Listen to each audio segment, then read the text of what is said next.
Hi, Doug. Good to see you. Hi, Elizabeth. I want to introduce you to Emma. Hi. Emma, this is Doug Smith. to meet You're you, not going to Doug. believe Pleasure his to story. meet you. Thank you. Please.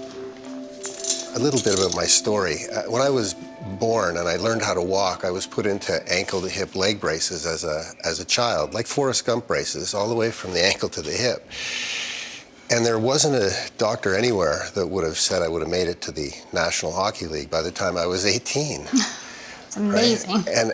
And so my mother helped me get through that period in my life. And then by the time I was 18, I was playing in the National Hockey League. And then at age 29, I had an accident. I went full speed head first into the end boards, and I shattered the 5th and 6th cervical vertebrae in my neck.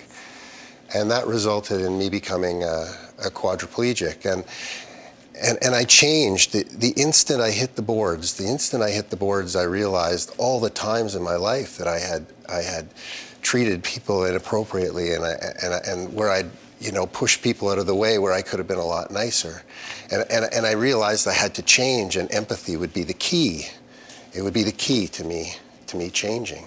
And so what I did was, over the years, I documented the process of my recovery to get walking again and to deal with the trauma. And I developed a system, and the system is called System 438. And here's how it works. Are you familiar with the 4 types of trauma? No, please tell me. Okay, This is so fascinating. they're only 4, and there's only one that we can't see, and that's the ticking time bomb. What is that? But my system works for all 4 types. But here's the 4 types of trauma. Number 1, catastrophic physical. We all know what that is. Mm-hmm. Catastrophic emotional is number 2. You can't avoid that. Cumulative physical trauma is the 3rd type of trauma. And you know what? We know it's bad to hit your head over and over, but sometimes we don't see the symptoms till it's too late. And then there's the 4th type of trauma, cumulative emotional trauma. And that's the ticking time bomb. Yes. Because we can't see it, we can't smell it. It's like carbon monoxide to our brain. But it's important to understand what those 4 types of trauma, to have the awareness that there are 4 types of trauma, and how you deal with the trauma, how you break it down and break down the disruption it causes in our brain between the conscious and subconscious, is by understanding the 3 priorities of the subconscious brain. Because the subconscious brain, it controls us. It's 97% of our human functioning. So if you want to improve your performance, you must understand what it craves, what it needs. And you know where an 800-pound gorilla sits when it comes in the room, right? Anywhere it wants. So if you lose control of that subconscious brain because of trauma, you'll start behaving in ways and you won't know why. You'll be helpless to it. The system to break that down is the 3 priorities and the 8 behaviors that we can cultivate to feed those 3 priorities. So the 3 priorities are meeting basic needs, a roof over your head, warmth. You have to make sure that your subconscious brain has those basic needs met. The second one is clarity of thought. So the subconscious craves clarity of thought. The type of clarity that you get from yoga, from meditation. The scientific evidence is piling up. It works. And the 3rd priority is so simple. The 3rd priority is helping other people. And those are the only things the subconscious brain cares about.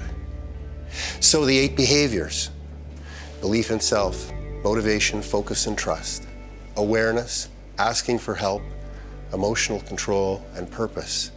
They feed the 3 priorities of the subconscious brain, which is meeting basic needs, clarity of thought, and helping other people. I hope that helps, Emma. I hope that will take you on a better path so that you can just work on getting better. That's the key.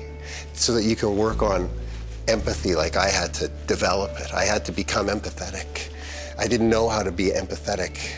I was designed to destroy weakness, and today I've learned that it's my responsibility to prop up weakness. If you're able to see weakness in other people, don't crush it. I was taught to crush it as a child. And when I broke my neck, I learned that I needed to give it a crutch to support it for a little bit so the person could get stronger. And if you do that for other people, if you share this with other people, then you're helping other people. And that's a priority of the subconscious brain. So thank you for sharing. I am so deeply moved by your courage and the beautiful and inspiring relationship that you had with your mother. Thank you. And it wasn't just my mother. The women have been a big part of my life. I have 2 daughters, and without my wife, we've been married 31 years, and